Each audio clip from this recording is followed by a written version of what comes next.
फिर से बोलो 370। धारा 370 के ऊपर हम कुछ दो शब्द कहना चाहते हैं। धारा 370 जो कि भारतीय संविधान पर लगा हुआ एक कलंक था।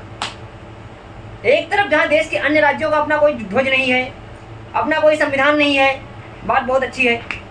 भारत का संविधान एक है। डॉक्टर बाबा साहेब भीमराव अंबेडकर जो कि एक महान नेता थे, महान विद्वान थे, जिन्होंने 64 विषयों का अध्ययन किया था। 64 डिग्रियां उनके पास थी, बाबा साहेब अंबेडकर जी के पास। विश्वकर्मा जी जो बात सही है तो सही है, बराबर, ठीक है, इसमें कोई गलत नहीं ना, कोई बुरा लगने की वाली बात है। अब बाबा साहब अम्बेडकर को किसने खड़ा किया था? एक ब्राह्मण ने नहीं खड़ा किया। आज जो हमारे कुछ दलित भाई जो कहते हैं, दलित मुस्लिम एकता का नाम नारा लगाते हैं, कहते हैं कि जय भीम जय भीम, हम उनसे पूछना चाहते हैं बाबा साहब अम्बेडकर को विदेश किसने भेजा था पढ़ने के लिए?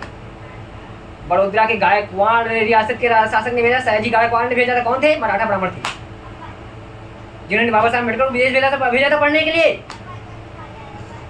ब्रिटेन में। और वहां से आए तो उनको नौकरी किसने दी? सयाजी गायकवाड़ ने दी।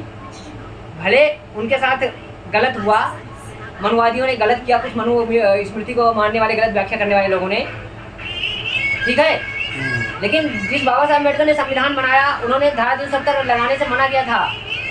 किसको? नेहरू को। लेकिन नेहरू ने उनकी बात नहीं मानी, कश्मीर पे धारा 370 थोप दिया। कश्मीर का अलग संविधान, हम कश्मीर में अपनी जमीन नहीं खरीद सकते थे। उत्तर प्रदेश से आके महाराष्ट्र में हम जमीन खरीद सकते हैं, कर्नाटक में जाके खरीद सकते हैं, लेकिन कश्मीर में नहीं खरीद सकते थे 5 अगस्त 2019 से पहले। लेकिन हमारी बीजेपी की नेतृत्व वाली एनडीए सरकार ने एक महान काम किया। 5 अगस्त 2019 को उस कलंकनीय धारा को हमेशा के लिए समाप्त कर दिया।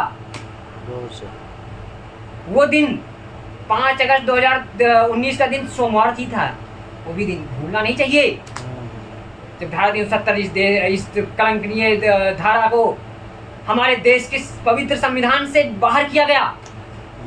कुछ लोग कहते हैं, मुस्लिम लोग कहते हैं कि अरे कश्मीर का विशेष स्टेटस, काय का स्टेटस?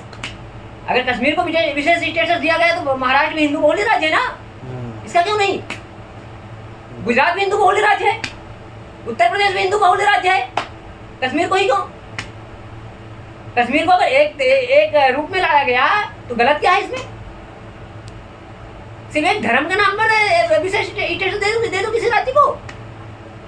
हाँ, एक बात और उन्होंने कहा था, हमारी वो मातेश्वरी ने, कश्मीर भारत का हिस्सा नहीं था।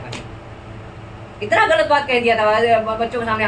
बाद में उनसे बुलवा भी लिया मैंने दिमाग लगा के। अच्छा, डायरेक्ट नहीं कहा उनसे, मैंने क्या बोला कि जम्मू कश्मीर जो नेशनल कॉन्फ्रेंस है उसका भारतीय राजनीतिक दलों का में नाम है, स्थान है। कहा हाँ बिल्कुल है बेटा। मैंने कहा जब कश्मीर भारत का हिस्सा नहीं है तब कैसे नाम है? तब क्या बोलती हैं कश्मीर भारत का हिस्सा है, कौन कहता है कश्मीर भारत का हिस्सा नहीं है? लेकिन मैंने क्या कहा पता है? डायरेक्ट नहीं कहा कि आपने कहा, मैंने कहा कुछ नेता लोग यही तो कहते हैं। ये देखो टीचर हैं हमारी, हम उनको गुस्सा नहीं करवा सकते ना यहाँ डायरेक्ट। जैसे